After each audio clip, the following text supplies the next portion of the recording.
नमस्कार, DD news पर आप देखना शुरू कर चुके हैं हमारा खास प्रोग्राम। इस वक्त मैं हूं लालचंद्र सिंह। आज हम देखेंगे कुछ ऐसी बड़ी खबरें जिन पर चर्चा जरूरी है, और यह चर्चा हम करेंगे अपने संवाददाताओं और खास मेहमानों के साथ। और आज हम सबसे पहले बात करने वाले हैं कि विदेश मंत्री एस जयशंकर ने चीन में ही चीन के राष्ट्रपति शी जिनपिंग के सामने पाकिस्तान को तगड़ी लताड़ लगाई और बड़ी बड़ी बातें कही। विदेश मंत्री एस जयशंकर ने कहा, आतंकवाद बर्दाश्त नहीं करेंगे, आगे भी अगर पाकिस्तान करेगा तो आगे भी ऑपरेशन सिंदूर की तरह कार्रवाई करेंगे। इस पर सबसे पहले बात करेंगे और इसके बाद आज की खास चर्चा खास मेहमानों के साथ करेंगे। और वो चर्चा कि मॉनसून सत्र 21 जुलाई से शुरू होने वाला है संसद का। तो दोनों पक्षों ने, सरकार की तरफ से सत्ता पक्ष ने, दूसरी तरफ विपक्ष ने अपनी अपनी कमर कस ली है, तैयारी कर ली है। लेकिन विपक्ष का कुछ ऐसा बयान है, कांग्रेस नेता जो जयराम रमेश हैं, उन्होंने इस तरह का बयान दिया है जिससे यह पता चलता है कि शायद मॉनसून सत्र में भी टकराव की तैयारी कर रहा है क्या विपक्ष, खासतौर पर कांग्रेस पार्टी। इस पर करेंगे खास चर्चा खास मेहमानों के साथ। और इसके बाद आज की एक और अच्छी खबर होगी कि देवभूमि उत्तराखंड में छात्रों को रामायण और गीता स्कूलों में पढ़ाई जाएगी। ये हमारे ऐसे ग्रंथ हैं जिसमें बहुत कुछ छुपा हुआ है और इसका लाभ अब उत्तराखंड के छात्रों को मिलने वाला है। तो इस पर करेंगे बात, होंगे तमाम सवाल जवाब। लेकिन सबसे पहले इस वक्त की हेडलाइंस। कैबिनेट की बैठक में किसानों के लिए बड़ा फैसला, पीएम धन धान्य कृषि योजना को मिली कैबिनेट की मंजूरी। ग्रुप कैप्टन शुभांशु शुक्ला की सकुशल वापसी पर कैबिनेट ने प्रस्ताव भी किया पारित।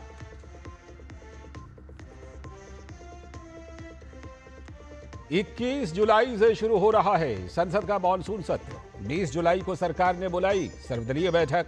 सदन की कार्यवाही को सुचारू रूप से चलाने पर विपक्षी दलों के साथ होगा विचार विमर्श।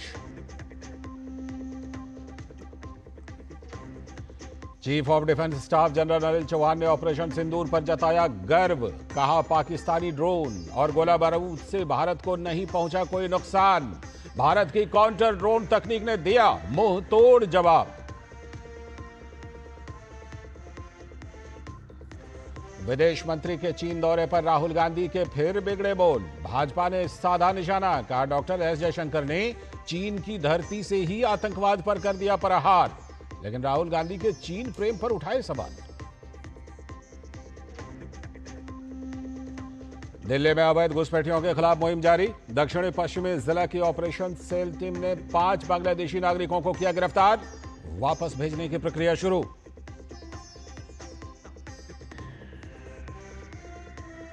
और भारत और इंग्लैंड की महिला क्रिकेट टीम के बीच वनडे सीरीज आज से शुरू। T20 सीरीज में ऐतिहासिक जीत दर्ज करने के बाद भारतीय टीम की नजर अब वनडे सीरीज को जीतने पर। तो ये थी इस वक्त की हेडलाइंस और अब देखते हैं खबरों को विस्तार से। और आज जो सबसे पहले हम बात करने वाले हैं कि चीन के अंदर ही पाकिस्तान को खरी खरी सुनाई है विदेश मंत्री एस जयशंकर ने। तो विदेश मंत्री एस जयशंकर ने आतंकवाद पर पाकिस्तान को चीन में ही जबरदस्त फटकार लगाई है। दरअसल एससीओ बैठक के दौरान ही विदेश मंत्री एस जयशंकर ने चीन को भी चेताया। इस बैठक में चीन के राष्ट्रपति शी जिनपिंग के सामने ही विदेश मंत्री एस जयशंकर ने पाकिस्तान को बहुत ही कड़ी फटकार लगाई। और साथ ही विदेश मंत्री एस जयशंकर ने कहा कि भारत ने पहलगाम के बदले ऑपरेशन सिंदूर करके बिल्कुल ठीक किया। और यह भी कहा कि अगर ऐसे हमले फिर से हुए तो हम फिर से ऐसा ही ऑपरेशन करेंगे। खुली खुली बात, खरी खरी बात की है विदेश मंत्री एस जयशंकर ने। और इतना ही नहीं, बल्कि राष्ट्रपति शी जिनपिंग जो चीन के राष्ट्रपति हैं, उनके सामने कड़ा संदेश देते हुए कहा कि भारत आतंकवाद को कतई बर्दाश्त नहीं करेगा।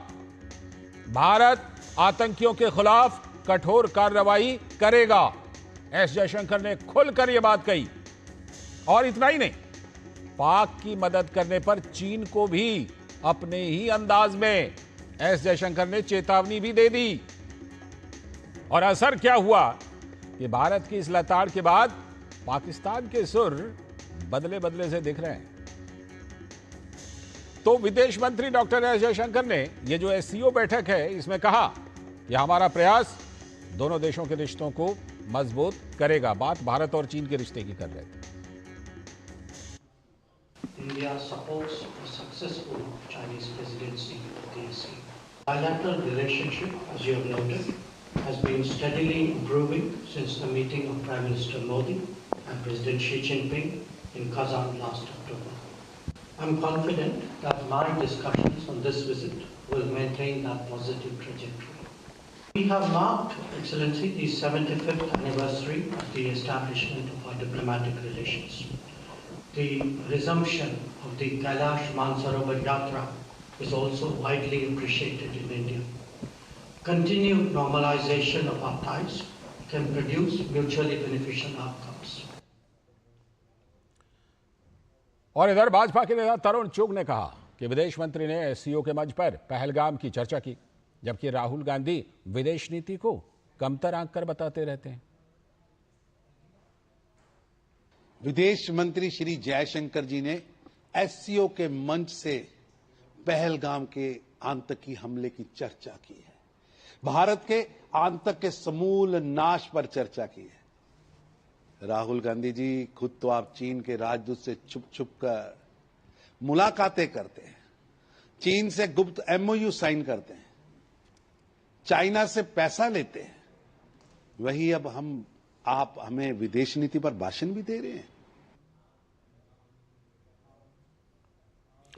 तो जैसा कि आपने देखा कि विदेश मंत्री ने एससीओ की बैठक में पाकिस्तान को खरी खरी सुनाई, ये बात ही नहीं है, बल्कि चीन को भी अपने ही अंदाज में जवाब दिया, और वो सब भी चीन के राष्ट्रपति शी जिनपिंग की आंखों में आंखें डालकर। इसी पर चर्चा करने के लिए हमारे साथ प्रोफेसर संजय भारद्वाज जी, जो कि school of international studies JNU में हैं, हमारे साथ जुड़ रहे हैं। बहुत बहुत स्वागत प्रोफेसर संजय भारद्वाज जी आपका। जी नमस्कार। सबसे पहले आपसे ये जानना चाहूंगा कि जिस तरह से कि विदेश मंत्री एस जयशंकर ने इस मंच का इस्तेमाल किया, चीन के राष्ट्रपति हों या फिर चीन का कोई भी विदेश मंत्री या फिर बड़ा से बड़ा अधिकारी, वहां पर एस जयशंकर की ये बातें, अभी कुछ ही दिन पहले राजनाथ सिंह भी, रक्षा मंत्री भी वहां गए थे, उन्होंने भी बड़ी खरी खरी और एकदम बिल्कुल जमकर सुनाया था। उसके बाद विदेश मंत्री ने भी इस तरह का सुनाया।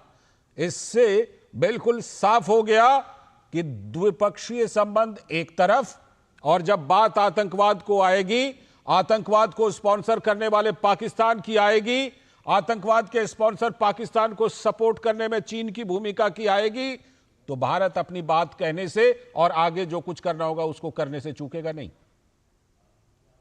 नहीं, बिल्कुल स्पष्ट है कि ये इनका व्यक्तित्व जो है, जो हमारे विदेश मंत्री जयशंकर जी का, और उनसे पहले श्री राजनाथ सिंह जी ने भी इस बात को बहुत कठोरता के साथ रखा कि हमारी आतंकवाद के प्रति जो नीति है वो जीरो टॉलरेंस की नीति है। हम किसी भी तरीके से भारत पर आतंकी हमले को बर्दाश्त नहीं करेंगे, और जो भी देश आतंकी स्पॉन्सर करता है, आतंकवाद को पनाह देता है, हम उस देश के प्रति भी कठोर नीति अपनाएंगे। और एससीओ समिट में राजनाथ सिंह ने जब डिफेंस मिनिस्टर का हुआ तब साइन नहीं किया।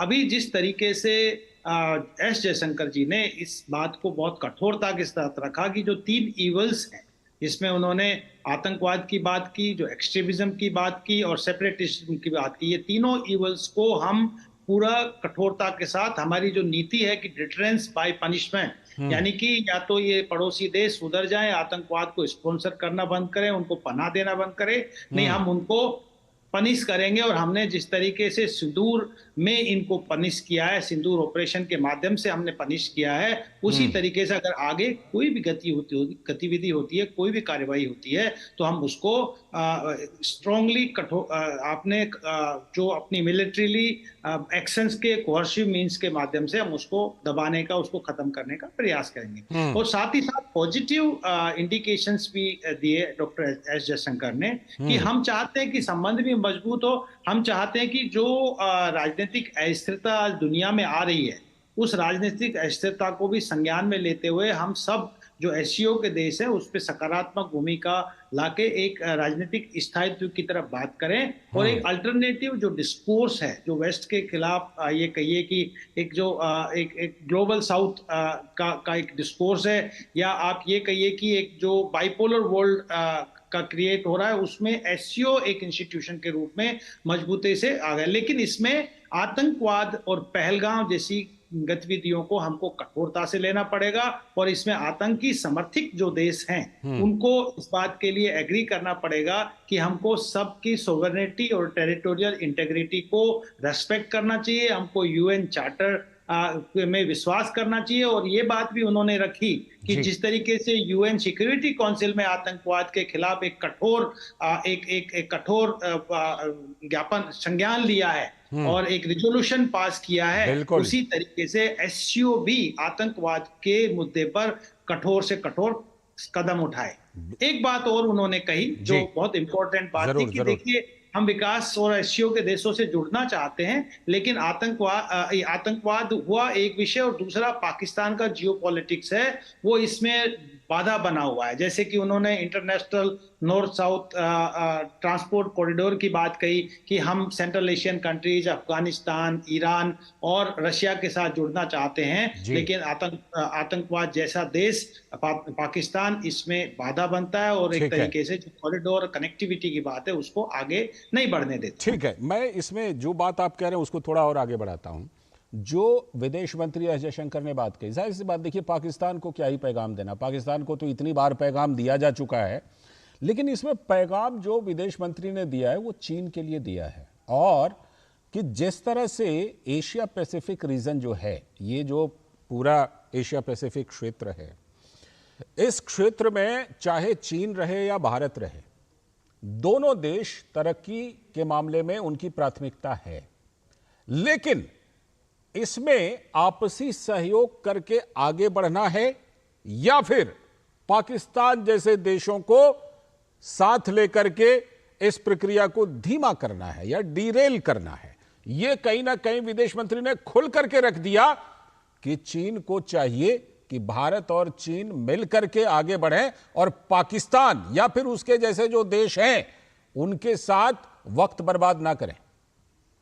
बिल्कुल कैटेगरिकली देखिए इस बात को उन्होंने रखा कि हमको म्यूचुअल अंडरस्टैंडिंग और म्यूचुअल कंसेंट जो कंसर्न्स हैं उसको समझना चाहिए और एक तरीके से कंसेंसस बना के एससीओ के माध्यम से हमको आगे बढ़ना चाहिए। लेकिन जिस तरीके से आतंकवाद समर्थित देश हैं उसको अगर वो एससीओ में इस तरीके से दखलंदाजी करेंगे और अपनी बात को और पहलगाम जैसे विषय को आगे बढ़ने नहीं देंगे और आतंकवाद के खिलाफ स्ट्रॉन्ग आवाज नहीं उठाएंगे तो उनको हमको बाहर कर देना चाहिए। एक तरीके से उन्होंने इनडायरेक्टली ये कह दिया कि पाकिस्तान का एससीओ में होना आतंकवाद के विषय को कमजोर करना है। जब तक पाकिस्तान जैसे देश को लताड़ नहीं पड़ेगी, उनके ऊपर लगाम नहीं लगेगी, तब तक हम जो हमारे म्यूचुअल कंसर्न्स हैं, जो म्यूचुअल एक अंडरस्टैंडिंग है और एक तरीके से जो हमारे विषय हैं जो ग्लोबल साउथ ग्लोबल नॉर्थ के खिलाफ, चाहे वो एनवायरमेंटल इश्यूज हैं, डेवलपमेंटल इश्यूज हैं,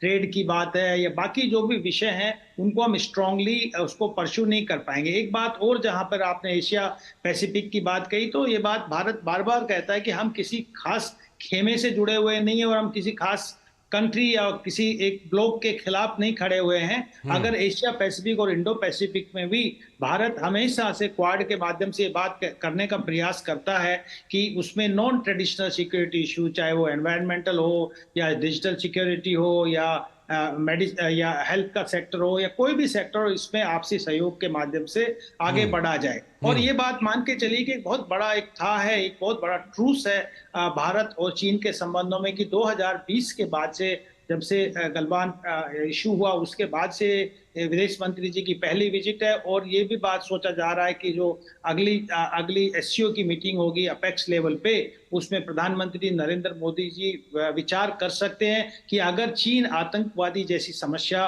को स्ट्रांगली लेता है और भारत का जो सिक्योरिटी कंसर्न्स हैं, भारत के जो डेवलपमेंटल कंसर्न्स हैं, उनको अगर एड्रेस करता है तो निश्चित रूप से प्रधानमंत्री नरेंद्र मोदी इसमें पार्टिसिपेट करेंगे। एक बात और, विदेश मंत्री जयशंकर जी ने इसको अप्रिशिएट किया कि जो हमारी कैलाश अमरनाथ यात्रा है उनमें उसको मानसरोवर यात्रा है उसको जिस तरीके से हरी झंडी दी और चीन का जो सहयोग मिला, तो ये बात समझा कि तो दोनों देश सिविलाइजेशनल देश है और दोनों एक दूसरे की सिविलाइजेशन और संस्कृति को रेस्पेक्ट करना चाहिए और हमको किसी खास खेमे के साथ जुड़ के किसी दूसरे को नुकसान नहीं पहुंचाना चाहिए। लेकिन जो हमारी आतंकवाद के प्रति जो नीति है वो एक जीरो टॉलरेंस की नीति है, उसमें हम एक रत्ती भर भी उसमें कंप्रोमाइज नहीं करेंगे और आतंक समर्थित देशों को भी हमको अलग थलग करना पड़ेगा। लेकिन एक बात और, जो अभी हाल में भारतीय सेना के एक बड़े ऑफिसर ने कहा था कि उस समय जब ऑपरेशन सिंदूर चल रहा था तो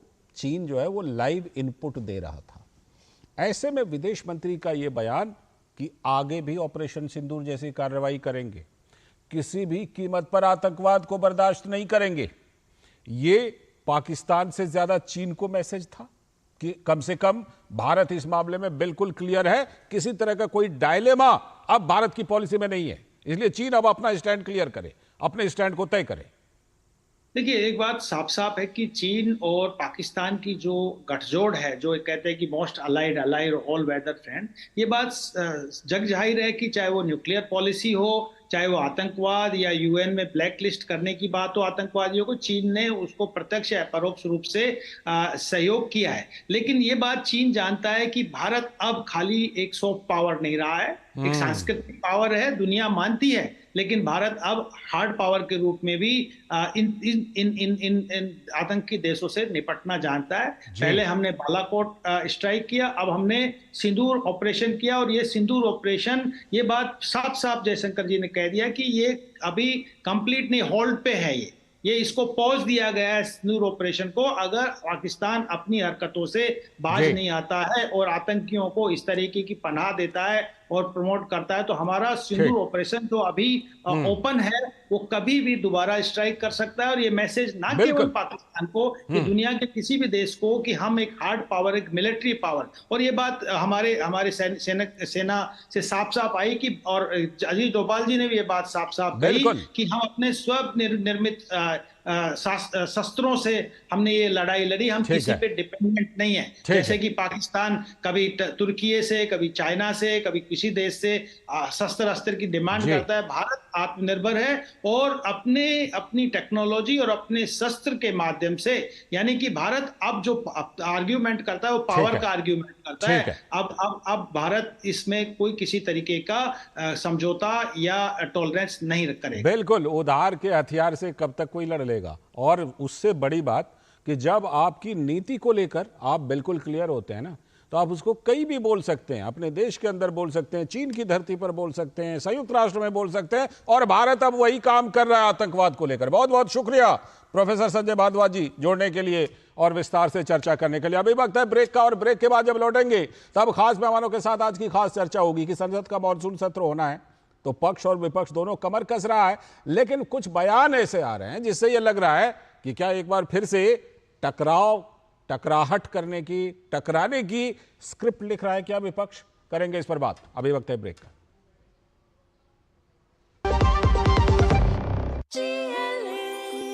जो लक्ष्य चुना था समझ आने लगा है। जीएलए यूनिवर्सिटी, उच्च लक्ष्य की निश्चित प्राप्ति।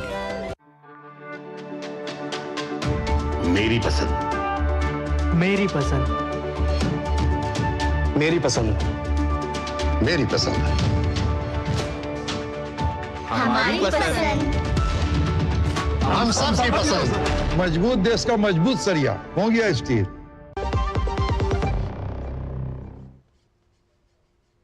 स्वागत है ब्रेक के बाद। डीडी न्यूज पर आप देख रहे हैं इस वक्त, और जैसा कि ब्रेक पर जाने से पहले हमने बताया था कि अब खास चर्चा करेंगे खास मेहमानों के साथ, और आज की जो हम खास चर्चा करने वाले हैं वो मॉनसून सत्र को लेकर क्या विपक्ष टकराव करने की तैयारी कर रहा है। ये सवाल हम इसलिए पूछ रहे हैं क्योंकि कुछ ऐसे बयान आए हैं। दरअसल संसद का मॉनसून सत्र 21 जुलाई से शुरू होने वाला है, और सूत्रों के मुताबिक जो खबर आ रही है, 8 विधेयकों को, ये बड़े विधेयक हैं जिसको कि केंद्र सरकार पेश करने की तैयारी में है, लेकिन दूसरी तरफ विपक्ष, उसकी तरफ से जोरदार हंगामे के आसार हैं। और संसद का मॉनसून सत्र अभी शुरू तो नहीं हुआ है, लेकिन इसके पहले ही कांग्रेस ने गतिरोध के संकेत देने शुरू भी कर दिए। कांग्रेस नेता जयराम रमेश ने सरकार पर अचानक बिल पेश करने का आरोप लगा दिया, और यह भी कहा कि दुर्भाग्य से पिछले 11 वर्षों में विधेयक अचानक पेश किए गए हैं। लेकिन कुछ और मुद्दे हैं जिसको जरूर विपक्ष उठाना हो सकता है कि उठाए, और जरूर उठाएगा। एयर इंडिया विमान हादसा जो अहमदाबाद का है, जो अमेरिका के राष्ट्रपति डोनाल्ड ट्रंप लगातार बयान देते रहते हैं सीज फायर कि हमने कराया, कोई मानता नहीं, लेकिन विपक्ष तो उठाएगा उसको। विपक्ष की तैयारी इस पर है कि वो संसद में इस मुद्दे को उठाए। लेकिन बीजेपी ने विपक्ष से सार्थक चर्चा का आह्वान किया है कि संसद का सत्र है, आप आइए और इसको रचनात्मक बनाइए। प्रवीण खंडेलवाल जो बीजेपी सांसद है, उन्होंने ये भी विपक्ष पर आरोप लगाया कि विपक्ष तो बेवजह हंगामा करता रहता है, जबकि मिल करके सकारात्मक काम करना चाहिए। लेकिन सरकार इन सबके बीच एक्शन प्लान तैयार कर रही है। कुछ जो बड़ी बातें हैं, मणिपुर में लागू राष्ट्रपति शासन, उसकी अवधि बढ़ाना है, तो उसके लिए दोनों सदनों की मंजूरी लेगी सरकार। साथ ही एक और बड़ी घटना जिसकी काफी संभावना है, लेकिन अभी फिलहाल संभावना ही कही है कि हाईकोर्ट के जो न्यायाधीश जस्टिस यशवंत वर्मा, जिनके यहां जले हुए नोट मिलने की खबर आई थी, उनके खिलाफ महाभियोग प्रस्ताव भी लाया जा सकता है इसी सत्र में। तो जिस बयान को लेकर के विपक्ष के टकराहट के संदेश मिल रहे हैं, संकेत मिल रहे हैं, वो बयान आपको सुनवाते हैं। कांग्रेस के वरिष्ठ नेता जयराम रमेश ने कहा है कि इंडी गठबंधन एकजुट होकर संसद में मुद्दों को उठाएगा। जरा उनकी बातों को सुनिए। पहलगाम का मुद्दा, सिंदूर का मुद्दा है, ट्रंप का मुद्दा है, ये इलेक्टोरल रोल रिवीजन जो वोटबंदी है उस पर है। तो ये सब मुद्दे हम उठाएंगे। इंडिया गठबंधन की पार्टियां मिलेंगी, उम्मीद करते हैं अगले कुछ दिनों में ये जो अध्यक्ष हैं, पार्टियों के अध्यक्ष, उनकी एक बैठक होगी, इस पर बातचीत होगा। तो भाजपा के नेता और सांसद प्रवीण खंडेलवाल ने जवाब देते हुए कहा कि संसद सत्र तो सार्थक चर्चा के लिए होता है और विपक्ष को यह करना चाहिए। देखिए, संसद का जो सत्र होता है और संसद का सदन भी चर्चा के लिए होता है, लेकिन वो चर्चा सार्थक होनी चाहिए। पिछला हमारा जो अनुभव है वो अनुभव कोई ठीक नहीं है। विपक्षी दल किसी न किसी गैर जरूरी मुद्दे को लेकर के संसद में हंगामा करते हैं, संसद चलने नहीं देते हैं। लेकिन यदि वो कोई किसी भी विषय पर चर्चा करें तो सरकार ने बार बार इस बात को स्पष्ट किया है कि सरकार चर्चा के लिए तैयार है। विपक्ष को सकारात्मक भूमिका निभानी होगी। सरकार की तरफ से हर विषय पर जो विषय स्पीकर महोदय द्वारा स्वीकृत होगा उस पर चर्चा की जाएगी। तो आप देख रहे हैं, बयानों से ये पता चल रहा है कि तैयारी चल रही है कि संसद के मॉनसून सत्र में क्या हो सकता है, उसका एक संकेत मिल रहा है, उसकी आहट सुनाई पड़ रही है। इसी पर चर्चा करने के लिए हमारे साथ खास मेहमान जुड़ रहे हैं। डॉक्टर कौशल कांत मिश्रा जी, भारतीय जनता पार्टी के प्रवक्ता, बहुत बहुत स्वागत, नमस्ते। दुष्यंत नागर जी, राजनीतिक विश्लेषक और कांग्रेस के समर्थन में बहुत मजबूती से बात रखने वाले, बहुत बहुत स्वागत, नमस्ते आपका भी।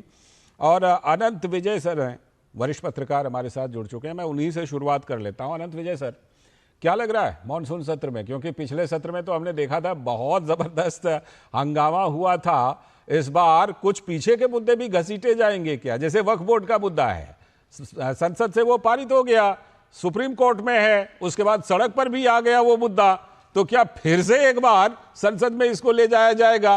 पीछे के मुद्दों को भी इस बार फिर से घसीटा जाएगा क्या मॉनसून सत्र में? सर लालचंद जी, उन तमाम मुद्दों को संसद में विपक्ष उठाएगा जिसमें हंगामे के सूत्र और संभावनाएं हैं जी। मुझे लगता है वक्फ से लेकर जिस प्रकार से जयराम रमेश जी ने अभी संकेत किया है कि वो इलेक्टोरल रोल का मुद्दा और उठाएगी, सिंदूर पर सरकार को घेरने का प्रयास होगा, वो सारे रिटॉरिक फिर से सुनाई देंगे हमें जो सिंदूर के बाद कांग्रेस के नेता करते रहे।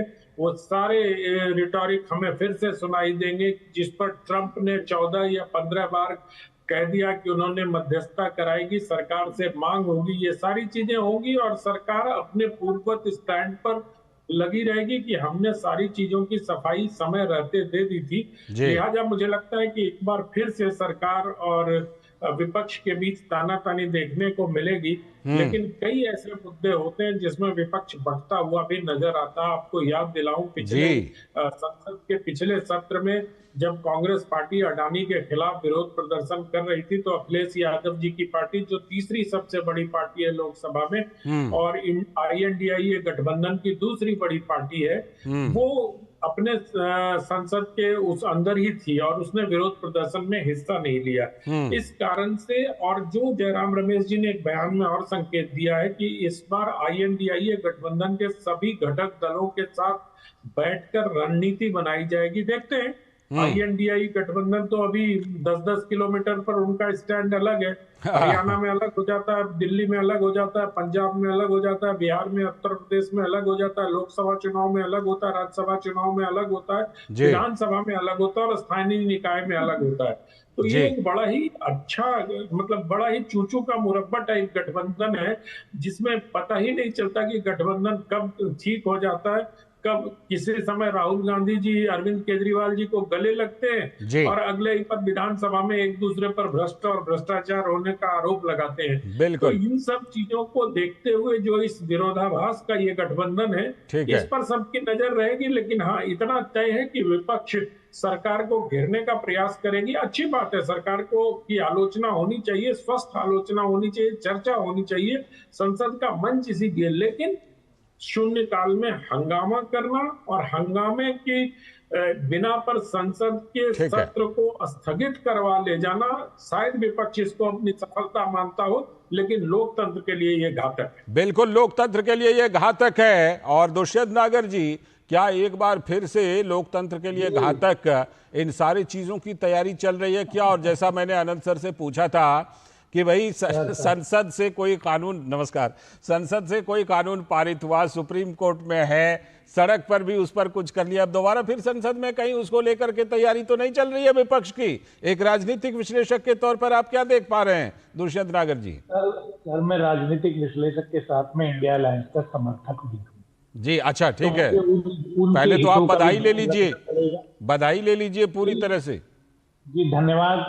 और मैं अपनी बात यहीं से शुरू करूंगा कि अनंत विजय जी ने जो इंडिया अलायंस के लिए जिन शब्दों का इस्तेमाल किया, मैं समझता हूं वो थोड़ा सा ठीक नहीं है। कौन सा? अगर इंडिया अलायंस किसी विषय पे अलग अलग खड़े हों, तो ये लोकतंत्र है और क्षेत्रीय पार्टियां हैं, उनको सरवाइव करना है, तो वो हर राज्य को तो कांग्रेस के लिए छोड़ नहीं देंगे। तो अगर कुछ राज्यों में समाजवादी पार्टी या अन्य कोई राजनीतिक पार्टी चुनाव लड़ती है, तो ये देखिए, ये एक लोकतंत्र की प्रक्रिया है।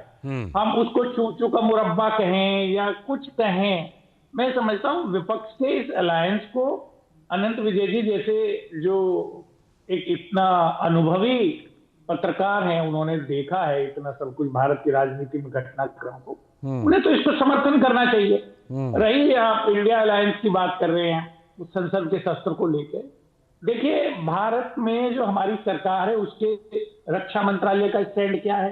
रक्षा मंत्रालय कह रहा है, हमारे जर्नल्स कह रहे हैं कि भाई पाकिस्तान, चाइना, ये सब मिलके एक भारत के खिलाफ एक संगठित होकर लड़ रहे हैं। ये एक अलायंस बन गया है जो हमारी राष्ट्रीय सुरक्षा के लिए खतरा है। वही हम कल देख रहे हैं, जिसको मीडिया बता रही थी कि तख्ता पलट हो गया शी जिनपिंग साहब का, उनके साथ में हमारे विदेश मंत्री जी वहां पे हाथ मिला रहे हैं। तो उसमें सरकार का क्या लेना देना? कहां खड़ी है? बिल्कुल, सरकार कैसे नहीं है, विदेश मंत्री भी सरकार के। नहीं, मैं कह रहा हूं कि अगर ये खबर मीडिया में आ रही थी कि शी जिनपिंग का तख्ता पलट हो गया, तो उसमें भारत सरकार का क्या लेना देना है? मैं तो कह ही नहीं रहा। अच्छा, ठीक है, कि भारत सरकार ने मीडिया में दिखाई है, मैं आलोचना नहीं कर रहा, मैं सिर्फ आपको बता रहा हूं। उसी शी जिनपिंग के साथ में जिसकी पूरी सरकार, पूरी सेना ऑपरेशन सिंदूर के टाइम में, जैसा कि हमारे आर्मी के जनरल्स ने बताया है कि रियल टाइम डाटा पाकिस्तान को, हमारे शत्रु मुल्क को प्रोवाइड करा रहे थे, सैन्य साजो सामान प्रोवाइड करा रहे थे। समझ गया आपकी बात, से चले जाते हैं। समझ गया आपकी बात। मैं ये कह रहा था सर ये कह रहा था कि ये वाले इस मुद्दे पर डिस्कशन करने से पहले हम उसी मुद्दे पर बात कर रहे थे कि एस जयशंकर ने कैसे चीन के राष्ट्रपति शी जिनपिंग को सुनाया है और किस तरह से वहां चीन के अंदर पाकिस्तान को लताड़ लगाई है और किस तरह से साफ तौर पर कहा है कि आगे भी मारेंगे ऐसे ही ऑपरेशन सिंदूर की तरह जैसे अभी मारे हैं। मैं आता हूं आपके पास, मैं आता हूं। डॉक्टर कौशल कांत मिश्रा जी, बहुत छोटा कर दिया क्या? अच्छा, आप कुछ और जोड़ना चाहते हैं? जोड़ लीजिए, बिल्कुल समय है मेरे पास। मैं जोड़ना ये चाह रहा हूं कि बिहार में जिस तरह से चुनावी जो सिस्टम को बाधित किया जा रहा है। भारतीय जनता पार्टी के कार्यकर्ता, अच्छा ये मुद्दा भी उठेगा, ठीक है, समझ गया। रूप से मैं उल्लेखित करना चाहता हूं इनकी महिला मोर्चा की एक नेत्री जो हम बीएलओ का काम कर रही है, क्या ये मुद्दा संसद में नहीं उठाया जाना चाहिए? उठाइए ना, बिल्कुल, संसद तो है ही उसके लिए, बिल्कुल संसद उसके लिए है सर। कार्य है वो सारा भारतीय जनता पार्टी को दे देना उचित है या बिल्कुल उठाया जाना चाहिए, बिल्कुल। मैं थोड़ा सा उस बात पर कर रहा था, सही ठहराया जा सकता है क्या? दुष्यंत नागर सर, मैं उस पर कर रहा था कि जो चीज संसद से गुजर के आ गई, सुप्रीम कोर्ट में उस पर विचार चल रहा है, सड़क पर बात हो गई, क्या उसको भी वापस संसद ले जाएंगे क्या? कहना चाहता हूं कि मैं वक्फ संशोधन एक्ट की बात कर रहा हूं सर। मैं आप वक्फ की बात कर रहे हैं, मैं भी उसमें कहना चाहता हूं कि जो मुसलमानों की सामुदायिक और धार्मिक संपत्तियां हैं उनकी रक्षा करना भारत सरकार की जिम्मेवारी है। तो कर तो रही है। आप कैसे वहां पे दूसरे लोगों को, आप दूसरे उसको जिनका हित प्रभावित करने के लिए लोगों को असीमित अधिकार कैसे दे सकते हैं? आप नहीं दे सकते। सुप्रीम कोर्ट कर तो रहा है, सुप्रीम कोर्ट इस पर सुनवाई कर रहा है कि कितना अधिकार दिया जा सकता है। बिल्कुल है, आशा है हमें जो है सुप्रीम कोर्ट, ठीक है। तो वही मैं कह रहा हूं कि इसको अभी फिलहाल सड़क पर ले जाने और फिर दोबारा संसद में ले जाने की मुझे लगता है कि जरूरत नहीं होनी चाहिए। खैर, मैं लौटता हूं। डॉक्टर कौशल कांत मिश्रा जी, संसद में जो मॉनसून सत्र होना है, जाहिर सी बात है सरकार तो अपनी तैयारी करेगी, लेकिन ये तमाम मुद्दे जो अभी दुष्यंत नागर जी गिना रहे थे, उसमें आपने देखा कि उन तमाम मुद्दों का उन्होंने जिक्र किया। इन मुद्दों को लेकर सरकार की क्या तैयारी रहेगी और सरकार किस तरह से विपक्ष का सामना करेगी? क्योंकि कुछ मुद्दे ऐसे हो सकते हैं जिसमें विपक्ष आपको एकजुट नजर आए और कुछ मुद्दे ऐसे हो सकते हैं जो अनंत सर कह रहे थे कि उसमें विपक्ष बटा हुआ भी नजर आ सकता है आपको। लालचंद जी, संसद में विपक्ष अपना काम करेगी, पक्ष अपना काम करेगा। विपक्ष जिस तरह से प्रोसीजर को अगर फॉलो करते हुए चलेगा तो संसद का सत्र 1 महीने का इसीलिए है कि विपक्ष को जो बातें रखती हैं, जिस चीजों को जनता के सामने लाना चाहता है, जहां पे उसे लगता है कि सरकार उनके हिसाब से गलत रह रही है, तो उन सारे मुद्दों को रखे। पर मेरी रिक्वेस्ट ये है, पार्टी यही चाहती है कि जो प्रोटोकॉल है, जो प्रोसीजर है, उसको फॉलो करते हुए जो भी काम किया जाएगा, सरकार हर मुद्दे के लिए तैयार है, हर मुद्दे के लिए जवाब देने के लिए तैयार है। अरे पक्ष विपक्ष कोई लड़ाई का मैदान थोड़ी ना है, वो अपनी बात कहेंगे, अपनी बात कहेंगे, दोनों बातें मिल करके संसद के पटल पे जो आएगा वो कानून के फॉर्म पे पूरी हिंदुस्तान में चलेगा। इसमें मुझे तो ये कोई बहुत बड़ा मुद्दा नहीं लगता, बशर्ते कि मनसा ठीक होनी चाहिए। अगर मनसा ये है कि संसद को नहीं चलने देना, मनसा ये है कि राजनीति का अखाड़ा बना देना और प्रोसीजर को ना फॉलो करते हुए लोकसभा के स्पीकर महोदय का जो प्रोटोकॉल है उसको तोड़ते हुए अगर कुछ होगा तो उसके हिसाब से लोकसभा स्पीकर जो उचित समझेंगे वो कार्रवाई भी करेंगे। पर मुझे ऐसा लगता है, पार्टी को ऐसा लगता है कि ये एक बहुत महत्वपूर्ण समय आने वाला है देश के लिए, और मुझे लगता है कि पक्ष और विपक्ष दोनों को देश के हित को सर्वोपरि रखते हुए, बिना राजनीति किए हुए देश की जनता के बारे में बात करें, और जो कुछ उनको लगता है, कहीं कुछ कम बेसी लगता है उनको, तो उसको अपनी बात रखें और सदन में जो चीज पास होगी वही कानून बनेगा। इसमें मतलब मुझे कुछ बहुत बड़ा इशू नहीं लग रहा है। हाँ, क्योंकि मैं तो ये मान के चल रहा हूं ना कि विपक्ष हमारे जैसा सोच रहा है, विपक्ष देश के लिए सोच रहा है, विपक्ष राष्ट्र के लिए सोच रहा है, विपक्ष उसमें राजनीति के बारे में नहीं सोच रहा है। ये तो विपक्ष को डिसाइड करना है कि उसे क्या करना है। जैसा विपक्ष करेगा उस हिसाब से पक्ष अपना काम करेगा, और उसमें पक्ष क्या करेगा, लोकसभा स्पीकर अपना काम करेंगे, जो उन्हें उचित रहेगा वो कार्रवाई करेंगे। आ रहा हूं दुष्यंत जी, आ रहा हूं दुष्यंत जी। आप दिखा रहे हैं कौशल कांत जी, आप बड़े बुद्धिमान व्यक्ति हैं और मैं आपको संवेदनशील भी मानता हूं कि भारतीय जनता पार्टी में 2-4 लोग ऐसे हैं कि जो विभिन्न विषयों को लेके आम जनता के प्रति संवेदनशील हैं। चलिए, आपने तारीफ कर दी, वो खुश हो गए, आगे बढ़िए। आपकी सरकार ने 40% जो कृषि पे अमेरिकन कंपनियों के लिए जो टैरिफ था उसको घटाने सरकार जा रही है, 5% करने जा रही है। आप बताइए कि भारत का किसान कैसे सर्वाइव कर पाएगा? क्या आप इसकी आलोचना करेंगे इस मंच से सरकार के इस कदम की? ये कितनी बड़ी बात है। देखिए मैं बोल लेता हूं ना, आपने क्योंकि हमें पूछा इसलिए मैं बोल रहा हूं। अगर सरकार इस पर कोई औपचारिक फैसला लेती है तो आप अच्छी तरह से जानते हैं इसके लिए संसदीय स्थायी समिति भी होती है, स्टैंडिंग कमेटी होती है पार्लियामेंट की, वो उसमें सभी पार्टियों के नेता शामिल होते हैं, सांसद शामिल होते हैं। वो इस तरह का कोई अगर फैसला पास करती है तो जाहिर सी बात है राष्ट्र हित में पास करेगी। आप अच्छी तरह समझते हैं दुष्यंत नागर जी। मैं लौटता हूं आपके पास। भारत का किसान कहां जाएगा? मैं लौटता हूं आपके पास। भारत का किसान दिनों दिन मजबूत हो रहा है, होता रहेगा। अनंत विजय सर, अनंत विजय सर, क्या लग रहा है विपक्ष के रुख से? अनंत विजय सर, लगता है एकदम बिल्कुल काफी एक लंबी सी लिस्ट लेकर विपक्ष आने वाला है।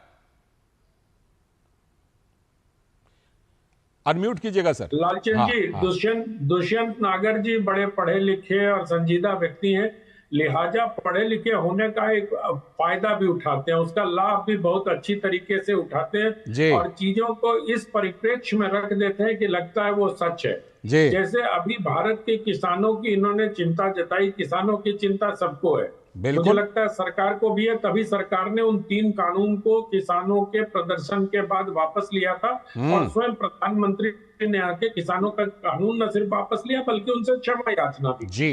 तो किसान को लेकर इस सरकार की संवेदनशीलता पर प्रश्न नहीं उठाया जा सकता है जी। लेकिन दुष्यंत नागर जी ने ऐसा ट्विस्ट दिया जैसे ये उस जो निगोशिएटिंग कमिटी है उसके सदस्यों की 40% था, 5% किया जा रहा है। अच्छा, उन्होंने देखिए उन्होंने कितने बिल्कुल भरोसे के साथ कहा, जबकि अभी तक ऐसा कुछ आया नहीं है। दूसरे राउंड का निगोशिएशन चल रहा है, निगोशिएशन तो समाप्त होने दीजिए। मैं वही कह रहा था। देश और दुनिया के प्रख्यात पत्रकार हैं, उन्होंने इस पे ट्वीट किए हैं सर, मैं उसके संदर्भ में बात कर रहा हूँ। ठीक है सर। उस प्रख्यात पत्रकार से ये पूछा जाना चाहिए कि क्या वो निगोशिएटिंग टीम के सदस्य हैं, क्या ये अभी फाइनल हो गया है। मुझे लगता है कि दुष्यंत जी, आप जैसे राजनीतिक विश्लेषक को अंतिम निर्णय आने तक टिप्पणी करने से बचना चाहिए, क्योंकि देश आपकी बात सुनता है, किसान आपकी बात सुनता है। अगर आप इस तरह की भ्रामक बातें करेंगे कि बीच में ही कह देंगे कि किसान कहां जाएगा, किसान बर्बाद हो जाएगा, क्या करेगा, तो इससे एक भ्रम की स्थिति बनती है। आप आने दीजिए, अगर किसानों के अहित होने की बात होगी तो हम सब लोग आपके साथ सुर में सुर मिलाकर इस सरकार से प्रश्न पूछने में बिल्कुल नहीं हिचके। लेकिन सवाल यही है कि अंतिम निर्णय हो तो जाए। बिल्कुल, लेकिन फिलहाल प्राथमिक तौर पर तो कम से कम हमारे साथ कौशलकांत मिश्रा जी बता ही सकते हैं। कौशलकांत मिश्रा जी, जो किसानों का मुद्दा है, किसानों को लेकर जो बात कह रहे हैं दुष्यंत नागर जी, सरकार की तरफ से ऐसी कोई तैयारी है? क्या है उसके पीछे, बताइए। मेरी जानकारी में ऐसा कुछ नहीं है, क्योंकि मैं उस कमेटी का हिस्सा नहीं हूँ। कमेटी में कुछ चर्चा होगी, जब चर्चा होकर के वो फाइनलाइज करके सदन के पटल पर रखी जाएगी तभी सबको पता चलेगा। मैं इसमें पार्टी का तो सदन का पार्ट है ना, तो सदन में जो चर्चा होगी, जो लोग मिल करके डिसाइड करेंगे वो करेंगे। पर ये इस तरह के सब्जेक्ट को अचानक ले आना जिसके बारे में अभी कोई चर्चा नहीं हो, जैसे कि अभी जयराम रमेश जी ने कहा कि उन्होंने कहा कि उन्होंने एक बड़ा मुद्दा उठाया कि बिहार इलेक्शन में वो जो वोटर लिस्ट का मुद्दा, भाई समझ में नहीं आ रहा। जब महाराष्ट्र का रिजल्ट आया था तो यही कांग्रेस और यही इंडी गठबंधन वाले थे जो ये कह रहे थे कि चुनाव आयोग ठीक से काम नहीं कर रहा है, कहां से इतने लोग आ गए, कहां से वोटर इतने बढ़ गए अचानक, यानी कि वोटर लिस्ट को लेकर सवाल उठा रहे थे। वोटर लिस्ट के लिए सवाल उठा। अब वहां पर चुनाव आयोग, जो सुप्रीम कोर्ट ने भी कह दिया वो ऑटोनोमस बॉडी है और वो कर सकती है, संवैधानिक तौर पे वो रोक नहीं सकते। ठीक, अगर वो उसको क्रॉस चेक कर रही है फिर इसमें मुद्दा कहां से बचता है? किस बात का डर है? अगर ये भी मानते हैं कि घुसपैठियों को वोट नहीं देने का अधिकार है, ये भी मानते हैं बांग्लादेशी, रोहिंग्या, इनफिल्ट्रेट जो आते हैं, जो गैर कानूनी ढंग से आकर के उन्होंने फर्जी दस्तावेज बना करके अगर वोटर आईडी कार्ड बना लिया तो उसके वोट बैंक की मुझे तो चाह नहीं है। मुझे नहीं लगता किसी देश के बड़े बड़े दल को चाह है। फिर अगर उनको बाईपास किया जा रहा, उनको निकाला जा रहा, तो इसमें उनको क्यों ऐसा लगता है कि वो सारे लोग उन्हीं को वोट देते हैं? जी जी बिल्कुल ठीक है। आपको लगता है कि क्या कांग्रेस को, इंडी गठबंधन को सारे घुसपैठिए वोट देते हैं? और समय की कमी है, तो ऐसा नहीं समय की कमी है। जाहिर सी बात है ये सारे मुद्दे मॉनसून सत्र में आने वाले हैं। शुक्रिया फिलहाल डॉक्टर कौशलकांत मिश्रा जी, दुष्यंत नागर जी और अनंत विजय सर, बहुत बहुत शुक्रिया इस चर्चा में हिस्सा लेने के लिए। अभी वक्त है ब्रेक का, और ब्रेक के बाद जब लौटेंगे तो इस वक्त में आज एक अच्छी खबर दिखाएंगे। और वो क्या है? वो है कि उत्तराखंड में देवभूमि में अब राज्य सरकार वहां के छात्रों को रामायण और गीता पढ़ाएगी, लेकिन इस पर राजनीतिक तलवारें खींच गई हैं। इस पर करेंगे बात ब्रेक के बाद। टाइम पे खा लेना और प्लीज बाइक धीरे चलाना जी। और ये तुम्हारी सेफ्टी के लिए। अरे एक बात तो रह गई। LIC? ये हमारी सेफ्टी के लिए। दिल की सुनो, LIC चुनो। LIC हर पल आपके साथ। जो लक्ष्य चुना था समझ आने लगा है। GLA यूनिवर्सिटी, उच्च लक्ष्य की निश्चित प्राप्ति।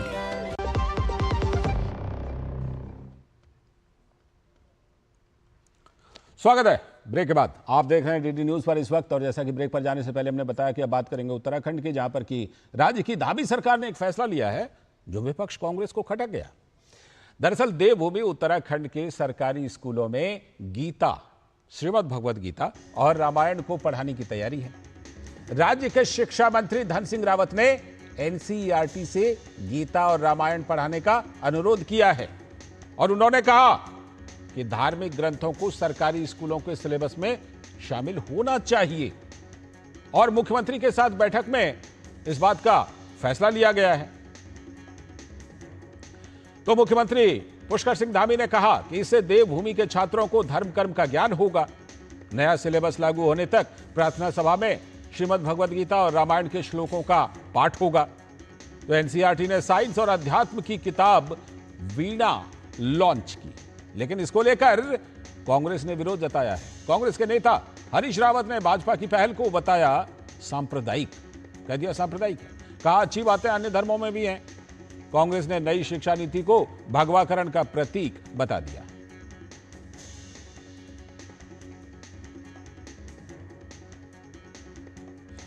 लेकिन उत्तराखंड के मुख्यमंत्री पुष्कर सिंह धामी ने कहा है कि देवभूमि के छात्रों को धर्म कर्म का ज्ञान तो होना ही चाहिए।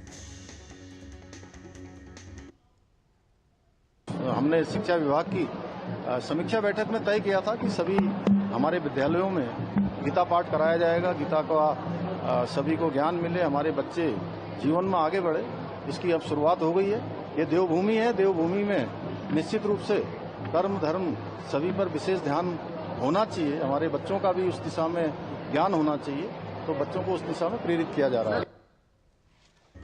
तो कांग्रेस के वरिष्ठ नेता हरीश रावत ने इस नई शिक्षा को, ये जो व्यवस्था की गई है, उसको भगवाकरण का प्रतीक करार दे दिया। भगवद गीता में कर्मयोग है।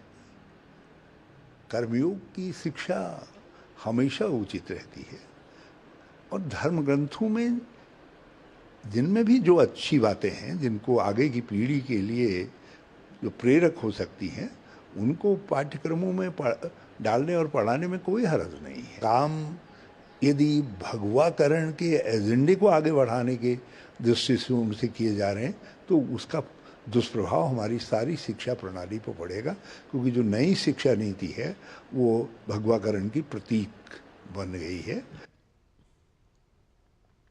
तो ये इस मुद्दे पर सरकार और विपक्ष लग रहा है कि आमने सामने, क्योंकि कांग्रेस खुलकर इस तरह का आरोप लगा रही है। लेकिन क्या कुछ ये ऑर्डर है, इसमें क्या कुछ कहा गया है? देहरादून से हमारी संवाददाता रेणु उप्रेती जुड़ चुकी हैं, उनसे इस पर चर्चा करते हैं। रेणु, बताइए सबसे पहले कि क्या सरकार की तरफ से जो NCERT को कहा गया है और स्कूलों में जो चीजें पढ़ाने की व्यवस्था है, तैयारी है, वो एग्जैक्टली आखिर क्या कहा गया है सरकार की तरफ से कि क्या कुछ वहां के छात्रों को पढ़ाया जाएगा?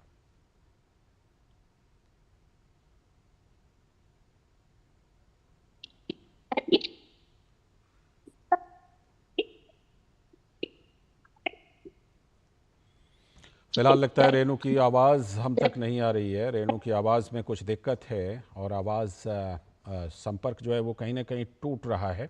तो जैसा कि हमने आपको बताया कि उत्तराखंड सरकार ने जो ये फैसला लिया है कि रामायण और भगवद गीता को छात्रों को पढ़ाया जाएगा, इसके पीछे सरकार का अपना तर्क है। सरकार का ये कहना है कि जो ऐसे ग्रंथ हैं हमारे, उनमें बहुत कुछ है, उनमें बहुत कुछ विद्यार्थियों के लिए है, छात्रों के लिए है, वो बहुत सारी अच्छी बातें सीख सकते हैं और ये सच भी है। लेकिन कांग्रेस को इसमें भगवाकरण नजर आ रहा है। कांग्रेस ये कह रही है कि ये तो शिक्षा का भगवाकरण है। अब उत्तराखंड जैसा राज्य, जो आप जानते हैं कि कितना पवित्र माना जाता है, 4 धाम की यात्रा से लेकर के तमाम वहाँ पर जो धार्मिक स्थल हैं, धार्मिक पर्यटन जिस तरह का है, ऐसे में उत्तराखंड सरकार ये फैसला ले रही है, इस तरह का निर्णय कर रही है, तो इस पर कांग्रेस का ये सवाल कितना जायज़ है? क्योंकि कहीं भी आप देख लें, जहां कोई भी देश अपनी प्राचीन परंपरा है, जो परंपरा की अच्छी बातें हैं, जो वहां से मिल रही अच्छी शिक्षा है, उसको कोई पीछे कैसे छोड़ सकता है। और भारत तो एक ऐसा देश है जिसकी परंपरा काफी समृद्ध है, जिसके पौराणिक ग्रंथ काफी समृद्ध हैं।